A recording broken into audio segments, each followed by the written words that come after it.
25 सितंबर को IMF के executive board ने रिकॉर्ड 25वां IMF का प्रोग्राम पाकिस्तान के लिए अप्रूव किया। सिंस 1958 ये पाकिस्तान का 25वां प्रोग्राम है। और अक्सर आपने एक लाइन सुनी होगी कि जब भी पाकिस्तान को IMF का नया प्रोग्राम मिलता है तो माजी में भी हुकूमतें ये कहती रहीं कि ये हमारा आखिरी प्रोग्राम होगा, और वो आखिरी प्रोग्राम आज तक नहीं आया। इवन इस प्रोग्राम की अप्रूवल के बाद जब ये प्रोग्राम अप्रूव हुआ तो जो प्राइम मिनिस्टर शहबाज शरीफ हैं वो UN जनरल असेंबली सेशन के लिए न्यूयॉर्क में मौजूद हैं, और उन्होंने एक दफ़ा फिर ये ऐलान किया कि होपफुली ये पाकिस्तान का आखिरी IMF प्रोग्राम होगा। शहबाज, सबसे इम्पोर्टेंट बात वही कि ये हर जो गवर्नमेंट है, हर प्राइम मिनिस्टर वो दावा करता है जी कि जो ये प्रोग्राम है ये हमारा आखिरी प्रोग्राम होगा। प्राइम मिनिस्टर ने अगेन यही बात की है। हालांकि देखा जाए तो ये तीसरा स्ट्रेट प्रोग्राम हम IMF के पास गए हैं। So do you think, let's begin detail discuss करने से पहले, कि ये आखिरी प्रोग्राम हो सकता है पाकिस्तान का? कामरान, 2008 में पाकिस्तान पीपल्स पार्टी की हुकूमत आई थी जनरल मुशर्रफ के रूल के बाद, और उसने आते ही IMF में जाने का फैसला किया था। वो प्रोग्राम 2010 में प्रीमेच्योरली ख़त्म हो गया। फिर 2 साल उन्होंने मांग तांग के चलाए। 2013 में PMLN की गवर्नमेंट होती है, आते ही IMF के दरवाजे पे। 2018 में PTI की गवर्नमेंट आती है, आते ही IMF के दरवाजे पे। फिर 2022 में PDM आती है, वो रिवाइव करवाती है PTI का प्रोग्राम, और जाते जाते एक नया प्रोग्राम साइन करके जाती है। और फिर PDM2 कोलिशन गवर्नमेंट जो है वो दोबारा IMF के दरवाजे पर। ये वैसे सिविलियन गवर्नमेंट्स को पाकिस्तान में क्या नजर लग जाती है जब मिलिट्री रूल होता है, डिक्टेटरशिप होती है, तो उस वक्त तो आपको पता है कि IMF के प्रोग्राम में हम नहीं जाते। दुनिया भी बड़ी जेनरस होती है, खास करके जो मगरबी ममालिक हैं।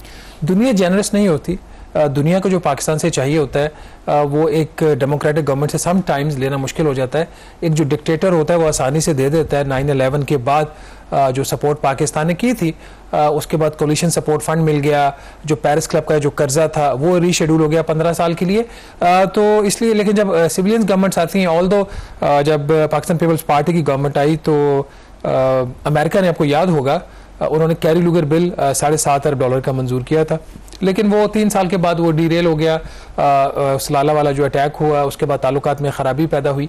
लेकिन जब से ये सिविलियंस आए, आपकी बात ठीक है, तब से हमारा को IMF के साथ जो ताल्लुक है वो बहुत ही गहरा होता जा रहा है। पॉइंट है इसके, क्या ये आखिरी प्रोग्राम होगा, और क्या जो $7 अरब का कर्ज मंजूर है ये एक अच्छा प्रोग्राम है जो पाकिस्तान को इस किस्म के मसाइल से उसकी जान छुड़ा देगा। जो 2 चीज़ें इस प्रोग्राम को जो है ना पिछले प्रोग्राम से यूनिक बनाती है। नंबर 1, जो पिछले प्रोग्राम्स के कुछ ऐसे अहदाफ थे जो हमने उनसे एग्री किए थे IMF से पूरा करने के लिए, हम नहीं कर सके, उसको इस प्रोग्राम का हिस्सा बना दिया गया। And number 2, which is more important, वो ये है कि सूबाई हुकूमतों को IMF के दायरा कार में ले आया गया है। चारों सूबाई हुकूमतें अगर फुली कोऑपरेट करेंगी फेडरल गवर्नमेंट के साथ, और जो IMF के अहदाफ हैं, शराइत हैं, वो पूरी करेंगी, तो ही ये प्रोग्राम मुकम्मल होगा। एक जो चीज़ जो इस चीज़ को यकीनी नहीं बनाती कि ये आखिरी प्रोग्राम होगा, वो ये है कि जो पाकिस्तान का इसका सबसे बड़ा मसला है वो गैर मुल्की कर्जे हैं, उसकी अदायगियाँ हैं। इस प्रोग्राम की फंडामेंटल शर्त ही यही है कि वो जो कुछ $16 अरब के आउटस्टैंडिंग डेट्स हैं जो इस साल मैच्योर हो रहे हैं, ये पाकिस्तान वापस नहीं करेगा 3 साल के अरसा के लिए। हर साल उसकी एक्सटेंशन लेगा उन क्रेडिटर से, जिसमें सऊदी अरेबिया हम बात कर चुके हैं पहले, चाइना है, मुत्तहिदा अरब अमारात, कुवैत, ये ममालिक शामिल हैं। तो ऐसा प्रोग्राम जो बिल्ट ही इस चीज़ के ऊपर हुआ हो कि जो आपकी रिक्वायरमेंट्स हैं, ऑब्लिगेशन डेट से रिलेटेड अपने पे बैक नहीं करनी, तो ठीक है आपने नहीं पे बैक की, तो 4 साल बाद क्या होगा वो ना IMF को पता है, ना हुकूमत को पता है, और ना ही इनको क्लैरिटी है। यही वजह है कि काफ़ी हद तक इनको मसाइल का सामना करना पड़ा।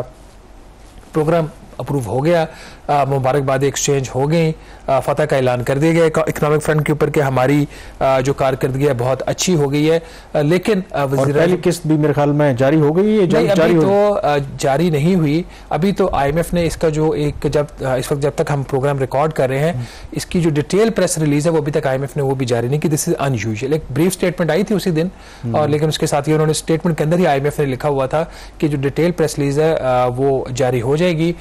कल हमारी एक मुलाकात हुई थी IMF के हुकाम से, उन्होंने कहा था कि आज शाम तक जारी हो जाएगी। कल भी जारी, उसमें भी कोई नुस्खा हमें पता लग जाएगा कि क्या? ऑलरेडी तो चीजें पता है, बट एटलीस्ट एक आउटलाइन समझ आ जाएगी। मुझे नहीं पता ये तीसरा दिन है, क्यों IMF इसको डिले कर रहा है। हो सकता है आज रात आ जाए प्रेस रिलीज, और फिर अगर आगे तो उसके बाद फिर आपको जो $1.1 अरब की किस्त है वो यूजुअली फिर जारी हो वो तो खैर जारी हो जाएगा, उसमें कोई इतना बड़ा इशू नहीं है, दैट्स नॉट अ प्रॉब्लम। जब प्रोग्राम अप्रूव हो गया तो चीज़ें आपकी at least to the extent of disbursements, ये पहली किस्त की, वो स्ट्रीमलाइन हो गई। अब आ जाते हैं, वज़ीर-ए-आज़म शहबाज शरीफ साहब ने हमेशा एक बात कही कि हम जो है अपनी सियासत कुर्बान कर देंगे, मुल्क की इकॉनमी जो है उसको इस्तेहकाम देंगे, लेकिन जो वज़ीर-ए-आज़म के दफ्तर से इलामिया जारी हुआ इस प्रोग्राम की मंजूरी के बाद, उसमें उन्होंने बड़ी ही एक डिस्क्रिमिनेटरी मूव थी उनकी, unlike the prime minister of Pakistan, any prime minister of Pakistan, which is कि उनको पता है कि ये प्रोग्राम जो है सूबों के ताउन के बगैर मुकम्मल नहीं हो सकता था। उन्होंने अपने इलामिया में तीनों जो सूबाई वज़रा आला हैं, जिसमें मुराद अली शाह साहब हैं, मोहतरमा मरीम नवाज साहिबा हैं और सरफराज बुखरी साहब हैं बलूचिस्तान की चीफ मिनिस्टर, उनका शुक्रिया अदा किया। खैबर पख्तूनख्वा की गवर्नमेंट, जिसका सबसे ज़्यादा शुक्रिया इसलिए अदा करना चाहिए था कि वो अपोजिशन से बिलोंग करते थे, पीटीआई से बिलोंग करते थे, उनका उन्होंने उसमें प्रेस रिलीज में जिक्र नहीं किया और इसको पॉलिटिकली इसको बड़ा ही इसको नापसंदीदा फेल करार दिया गया है केपी की गवर्नमेंट की तरफ से, और प्रॉबेबली इसके ऊपर कोई अपनी एक्शन लाइन भी देना चाह रहे हैं। इसमें कामरान ये प्रोग्राम की नेचर ऐसी है, इसमें तकरीबन 10 से 12 ऐसी शराइत हैं जो सूबों के ताउन के बगैर मुकम्मल नहीं हो सकती। पहली जो फोरमोस्ट कंडीशन जो अब सामने आ रही है, जिसके लिए उनको अलीमीन गंडापुर का भी ताउन चाहिए बगैर शुक्रिया अदा किए उनका, वो ये है कि एक नेशनल फिस्कल पैक्ट जो है वो साइन करना है 30 सितंबर तक, जिसमें आपको पता है सिर्फ इफेक्टिवली एक ही और वर्किंग डे रह गया ना आपका, मंडे का, ट्यूसडे जो है अपने वो, बल्कि मंडे अब खत्म हो गया ऑलमोस्ट, टाइम को आजकल में कर लेना चाहिए था। और ये आईएमएफ की शर्त है और प्रोग्राम का हिस्सा है। उस नेशनल फिस्कल पैक्ट के लिए एक memorandum of economic memorandum of understanding एक चारों सूबाई हुकूमतों ने साइन करना था। अगर आप मैं वो डेट्स बता दूं किस किस गवर्नमेंट ने कब कब साइन किया तो वो बड़ी आपको हैरानगी होगी। सबसे पहले तो पंजाब गवर्नमेंट ने कर दिया एंड ऑफ जून, उन्होंने कर दिया करीबन 26 या 28 जून को।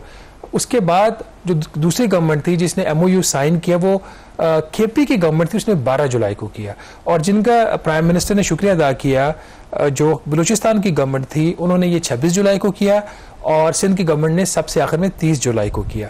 तो एटलीस्ट उनको ये चीज़ एक्नॉलेज कर लेनी चाहिए थी कि अगर एक सूबाई हुकूमत अपनी पॉलिटिकल सीरियस डिफरेंसेस के बावजूद वो अबव द बोर्ड इनके साथ खेल रहे हैं, तो उस चीज़ को एक्नॉलेज और अप्रिशिएट करना चाहिए। किसके शुक्रिया अदा कर रहे हैं ना कर रहे हैं, लेकिन फेडरल जो गवर्नमेंट होती है दे रिप्रेजेंट ऑल प्रोविंसेस, और उनका इररिस्पेक्टिव के आपकी सेंटर में या किसी सूबे में अपोजिशन जमात की गवर्नमेंट है, but when you represent as a federal government तो फिर आपको एक इक्वल ट्रीटमेंट देना चाहिए, खास करके ऐसे इश्यूज के ऊपर जहां पर मुस्तकबिल में भी आपको डेफिनेटली तावन चाहिए होगा। अब दूसरा इसके अंदर कुछ ऐसी शराइत हैं, अगर ब्रीफली हम उसका जिक्र कर देते हैं, इसमें एग्रीकल्चर इनकम टैक्स की भी शर्त है कामरान, कि एग्रीकल्चर इनकम टैक्स जो अभी सूबाई जो रेट्स हैं वो बहुत ही कम है, तो उसको जो सैलरी क्लास के रेट्स हैं या individual business rather business individual के जो रेट्स हैं और जो कॉर्पोरेट सेक्टर के जो रेट्स हैं, जो एग्रीकल्चर कॉर्पोरेट फार्मिंग है उसके साथ में अलाइन करना है, और इसकी डेडलाइन 30 अक्टूबर। अगेन सूबों के ताउन के बगैर ये नहीं हो सकता। फिर जो एग्रीकल्चर सेक्टर में जो सपोर्ट प्राइस होती है, इसके ऊपर हमने बड़ी तफसीली एक प्रोग्राम भी किया था कि आप गन्ने की कीमत, गंदम की, कपास की सूबाई हुकूमतें अब ये तय नहीं कर सकती, लेकिन ऑल्दो ये वाली जो शर्त है इसको 2 साल के पीरियड के अंदर इंप्लीमेंट करना, लेकिन जो इसके फर्स्ट इंडिकेशन देनी है, intentions to implement those condition related to the agriculture support prices, वो इंटेंशन सूबाई हुकूमतों ने अभी देनी है, अक्टूबर नवंबर बल्कि इन्हीं दिनों में देनी है वो भी। फिर उसके अलावा बिजली और गैस की सब्सिडी सूबाई हुकूमतें नहीं दे सकती।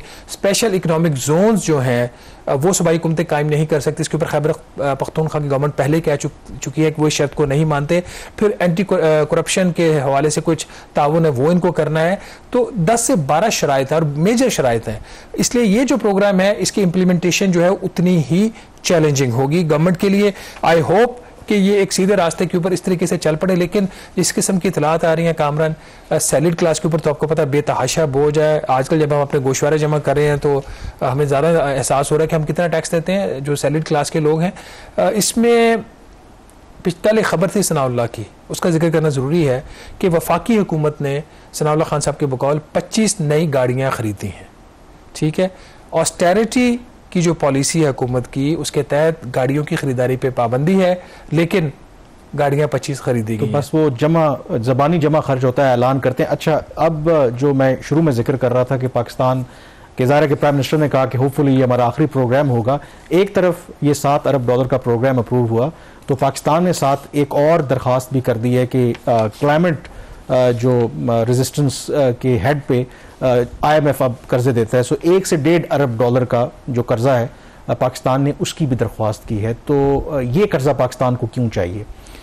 देखिए, पाकिस्तान जो क्लाइमेट से रिलेटेड जो ममालिक हैं जो सबसे ज़्यादा दुनिया में अफेक्टेड हैं या पोटेंशियली अफेक्ट हो सकते हैं, उसमें पाकिस्तान का शुमार होता है। आपको पता है 2010 के दुनिया एक्नॉलेज भी करती है 2010 के सैलाब आए, 2012 के, फिर अभी 2022 में जो सैलाब आए, उसके हवाले से इन्होंने एक resilience and sustainability facility CRF जो है वो IMF ने को फंड है, ये को 50 अरब डॉलर का वो उन्होंने कायम किया हुआ है। आपको याद होगा 2022 के जो फ्लड्स थे उसके बाद दुनिया ने बकौल उस वक्त की हुकूमत की जो आज की भी हुकूमत है कि दुनिया ने पाकिस्तान को 10 से 11 अरब डॉलर देने का वादा किया था। वो बाद में ये चीज़ साबित हो गई कि वो जो सिर्फ ऐलानात ही थे और उसमें ज़्यादातर डबल काउंटिंग हुई थी जो प्लेजेस थे, और उसके साथ ही जो कुछ ऐसे ममालिक थे या मल्टीलैटरल क्रेडिटर्स थे, खासतौर पर इस्लामिक डेवलपमेंट बैंक, उन्होंने अपनी जो एग्जिस्टिंग जो फाइनेंसिंग जो पाकिस्तान को उन्होंने ऑलरेडी कमिट की हुई थी तो वो उन्होंने उसको डाइवर्ट कर दिया टूवर्ड्स क्लाइमेट रिलेटेड जो पाकिस्तान की रिक्वायरमेंट्स थी। अब ये जो फैसिलिटी है ये in a way it's a very cheap loan, बहुत सस्ता कर्जा IMF का, और इसकी रीपेमेंट पीरियड को 20 साल का है। अनलाइक जो अभी हमने एक्सटेंडेड फंड फैसिलिटी लिया है उसका कुछ शरह सूद उसके ऊपर तकरीबन 5% की है, और इसका जो मिनिमम जो पीरियड होता है पेमेंट का 4.5 से 10 साल का होता है। तो उसके मुकाबले में ये तो एक नोशनल वैल्यू के ऊपर इनको ये कर्ज मिल जाएगा। ये फैसिलिटी इसलिए होती है कि जो ममालिक नेचुरल क्लेमिटी से, पेंडेमिक से अफेक्ट हो सकते हैं, उनकी मदद की जाती है। उनके जो इंस्टीट्यूशनल जो अरेंजमेंट्स हैं, जो रेगुलेटरी अरेंजमेंट्स हैं, उनको स्ट्रेंथन करने के लिए इस्लाहात करनी होती हैं। उसके अलावा अगर कोई इस तरह का क्राइसिस आता है, कोई अल्लाह न करे कोई सैलाब आता है, उसकी पाकिस्तान के जो balance of payment external sector के ऊपर जो दबाव है उसको ऑफसेट करने के लिए तो ये 1 से 1.5 अरब डॉलर की फैसिलिटी पाकिस्तान को मिल सकती है। बगैर शराइत के तो नहीं है, शराइत तो इसमें भी और तरह की शराइत है। इसमें ऐसा नहीं होगा कि आपको बिजली या गैस की कीमतें बढ़ानी पड़ेंगी, ये उस किस्म का प्रोग्राम नहीं है। इसकी जो एक शर्त तो ये है कि आपके पास एक एक्टिव IMF का और भी प्रोग्राम होना चाहिए, वो पाकिस्तान ने मीट कर लिया। और इसी वजह से कि जब ये जो नया कर्ज है जो 26वां प्रोग्राम है, इसकी जो बात है जब प्राइम मिनिस्टर शहबाज शरीफ साहब की मुलाकात हुई managing director IMF Kristalina Georgieva से, उसमें फाइनेंस मिनिस्टर ने ये इशू रेज किया था कि हम ये लेना चाह रहे हैं, और हमने आपसे लास्ट टाइम अप्रैल में भी इसके हवाले से बात की थी। उस वक्त चूंकि हमारे पास एक्टिव प्रोग्राम नहीं था, वो प्रोग्राम साइन हो चुका है। एक तो ये मेजर शर्त उसकी पूरी होगी। दूसरा, इसकी एक कंट्री क्लाइमेट एक डेवलपमेंट एक रिपोर्ट भी होती है जो कि वर्ल्ड बैंक उसको प्रिपेयर करता है। ये शर्त पाकिस्तान की ऑलरेडी पूरी है, 2022 की रिपोर्ट अवेलेबल है। लेकिन एक और जो चीज़ है थोड़ी सी टफ है जिसमें टाइम लग सकता है, और ये चीज़ डिटर्मिन करेगी कि 26वां ये वाला प्रोग्राम जो साइमल्टेनियसली 25वें प्रोग्राम के साथ साथ चलेगा, कोई लहदा नहीं चलेगा, उसके बराबर चलेगा, इसके रिव्यूज भी इसके साथ ही होंगे अगर हो जाता है, वो है आपको इंस्टीट्यूशनल फ्रेमवर्क और रेगुलेटरी फ्रेमवर्क इस हवाले से। वो उसमें पाकिस्तान काफ़ी कमज़ोर है। हमारा जिस किस्म का इस वक्त वफाकी हुकूमत का ढांचा और सूबाई हुकूमतों का बहुत ही स्कैटर्ड किस्म की डिसीजन मेकिंग है, कोई इफेक्टिव मॉनिटरिंग मैकेनिज्म्स नहीं है। बहुत सारी ऐसी चीज़ें हो रही होती हैं जो कि सियासत के लिए होती है लेकिन नाम उसका बड़ा नोबल होता है।